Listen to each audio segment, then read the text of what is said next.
आज की इस वीडियो में हम करेंगे exercise 7.2 question number 3 chapter 7 triangles.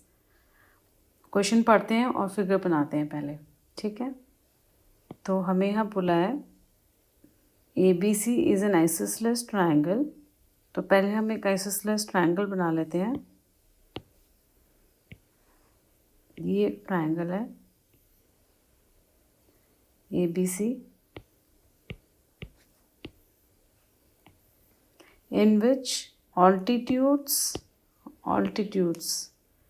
कौन कौन से BE and CF are drawn to। अब ये बड़ी इम्पॉर्टेंट बात है कि जब हमने ये आइसोसेलेस ट्राइंगल बनाया तो हमारे दिमाग में एक क्वेश्चन उठना चाहिए था कि हमें कैसे मालूम कौन सी दो साइड्स इक्वल होंगी। आइसोसेलेस ट्राइंगल में कोई भी दो साइड्स इक्वल हो सकती हैं, तो हमें इस क्वेश्चन के अकॉर्डिंगली कैसे पता चलेगा। वो यहाँ से पता चला, ये देखो equal sides AC and AB ये दिया हुआ है, तो इसलिए हम यहाँ पे मार्क कर लेते हैं कि ये दोनों साइड्स इक्वल हैं। अब हम वापस यहाँ आते हैं कि हमें बोला है कि दो ऑल्टीट्यूड बनाने हैं BE एंड CF। ऑल्टीट्यूड का मतलब क्या होता है? Perpendicular.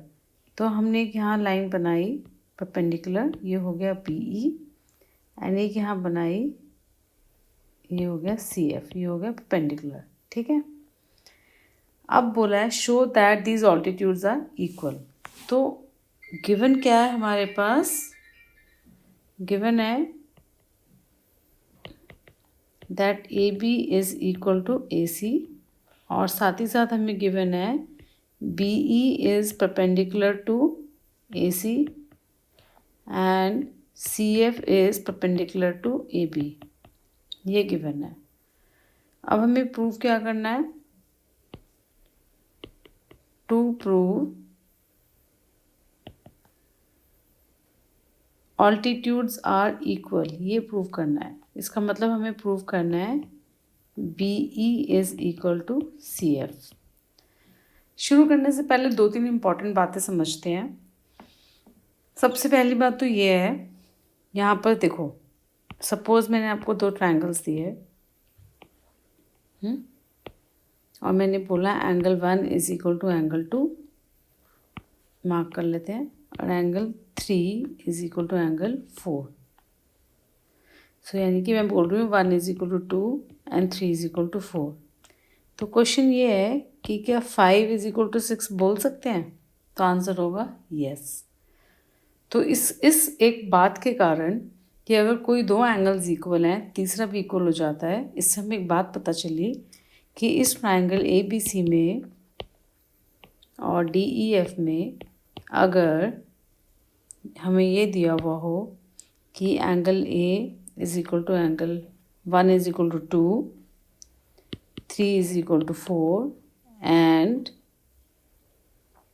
This side is equal to this side. अब देखने से तो ये लग रहा है कि ये AS है, बट हमने अभी तक बात करी ASA की। तो यहाँ पे जो साइड इक्वल आ रही है वो दोनों एंगल्स के बीच में तो है नहीं, बट साथ ही साथ हम ये भी बोल रहे हैं कि अगर दो इक्वल होते हैं तो एंगल 5 और 6 भी इक्वल होते हैं। इसका मतलब ये वाला एंगल भी इस वाले एंगल की इक्वल तो है मेंटली अगर देखा जाए। तो अगर मेंटली ये देखा जाए तो एक तरीके से इस एंगल को 4 को 6 को और इस साइड को माना जाए तो ये AS से हुआ। इसका मतलब ये हुआ कि अगर आपके पास AAS आ रहा हो तो आप इसको भी एक कॉन्ग्रुएंस रूल मान सकते हो। आप डायरेक्ट लिख सकते हो बाय AAS, क्योंकि इनडायरेक्टली ये ASA के इक्वल ही होता है। ओके, क्यों? क्योंकि जब दो एंगल्स इक्वल होते हैं तो तीसरा वाला जो यहाँ पे आना चाहिए था वो भी इक्वल हो गया, तो फिर ये ASA बन जाता है। तो हम इतना सब नहीं करने की जगह डायरेक्ट AAS रूल भी लगा सकते हैं। तो आज हम इस क्वेश्चन में ये वाले रूल को यूज़ करेंगे, ठीक है। एक तो ये बात हो गई। दूसरी बात ये हुई कि हमें जब ये शो करना है कि BE is equal to CF, तो हमें दो ऐसे ट्राइंगल्स आइडेंटिफाई करने हैं, पहचानने हैं जिसमें BE और CF आते हो, क्योंकि अगर वो दोनों ट्राइंगल्स कॉन्ग्रुएंट होंगे तो बाय CPCT हमारे पास रिजल्ट आ जाएगा। तो अब देखो वो दो ट्राइंगल्स कौन से हो सकते हैं? बी ई इधर है, तो हम ये वाला ट्रायंगल ले सकते हैं क्योंकि हमें ए बी भी मालूम है ए सी के इक्वल है, और एंगल ए हमारे पास यहाँ पे कॉमन भी आ सकता है। दूसरा ट्रायंगल हम ले लेते हैं ये वाला,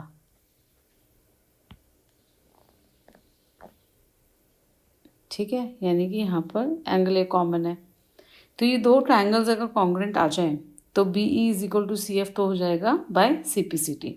चलो शुरू करते हैं। हम लिखते हैं in triangle A B E and triangle A C F. तो देखो angle A is equal to angle A, दोनों के पास है ये वाला एंगल, तो ये तो हो गया कॉमन। अब ए बी ई के पास ए बी और ए सी एफ के पास ए सी है जो कि इक्वल दिए हुए हैं, तो हम लिख सकते हैं A B is equal to A C given,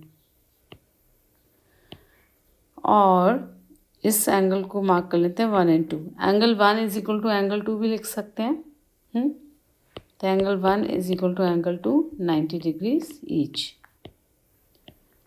तो बेसिकली अगर हम ध्यान से देखें तो ये वाला angle A, angle 2 and A B, ये ए एस बन रहा है हमारे तरफ से, और हमने अभी सीखा हम ए एस डायरेक्ट यूज़ कर सकते हैं।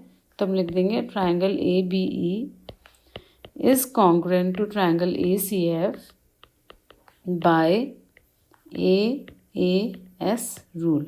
ए S rule is indirectly A S A. Okay, ये बात आपको समझ आनी चाहिए, ये इम्पॉर्टेंट है।